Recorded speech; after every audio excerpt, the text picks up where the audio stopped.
Is-Segretarju Ġenerali tal-Partit Nazzjonalista Clyde Puli u l-kap tal-mira tal-Partit Pier Portelli spiċċaw fil-mira ta' kritika qawwija mill-eruq tal-partit fil-bidu tal-kampanja elettorali li l-Partit Nazzjonalista nieda fil-lejl ta' bejn il-ħadd u tnejn illi għadda.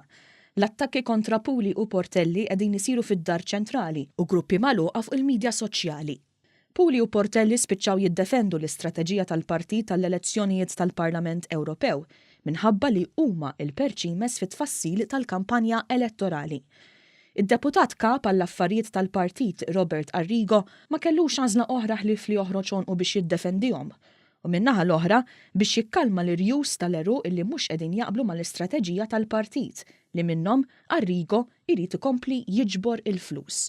Il-Gazzetta kulħadd irrapportat li Robert Arrigo ma felax lanqas għal kritika tal-membri tal-eruq, tant li f'wieħed mill-gruppi fuq il-midja soċjali kiteb hekk dwar l-attakk fuq Puli u Portelli.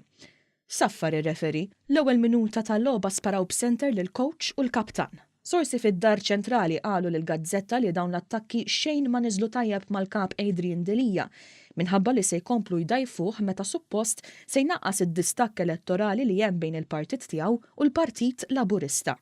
Filwaqt li Puli u Portelli ddefendew l-ewwel messaġġi negattivi fuq il-billboards li ħareġ il-Partit Nazzjonalista, lajta fost il-membri tal-eruq u t-tesserati inkluż dawk li vvutaw għal Adrian Delija kienet waħda, dik li l-poplu iddejjaq bin-negattività u li jrid jisma' proposti minant il-PN.